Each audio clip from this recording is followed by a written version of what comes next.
The Quran is the spring of the believer's heart, and it is the light of his chest.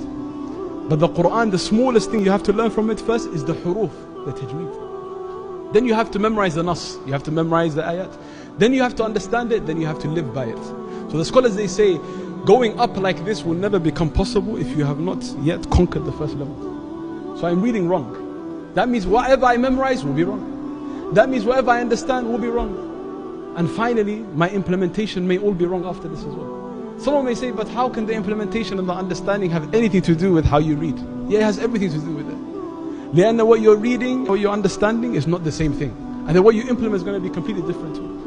And وَاللَّهُ يَعْلَمُ وَأَنْتُمْ لَا تَعْلَمُونَ. And Allah knows and you do not know. You cannot say the ayn because you haven't practiced it. يَعْلَمُ وَأَنْتُمْ لَا تَعْلَمُونَ.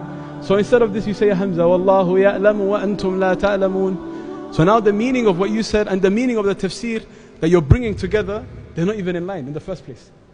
That's why the scholars, they say, tajweed, it is ilmul atfal. It is the knowledge of the children. The children are the ones who their tongues, they can master tajweed a lot easier than the adults. The adult, his tongue is very crooked. One of our mashayikh, he mentions a story of a man he was correcting Surah Al-Fatiha for. صراط الذين أنعمت عليهم غير المغضوب عليهم ولا الضالين. He says صراط الذين أنعمت عليهم غير المغضوب عليهم. He said عليهم عليهم عليهم عليهم. He found a lot of problems teaching him.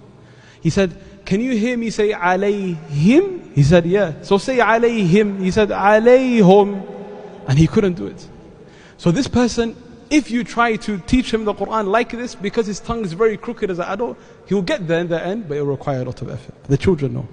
That's why it's called ilm al-atfal, the knowledge of the children.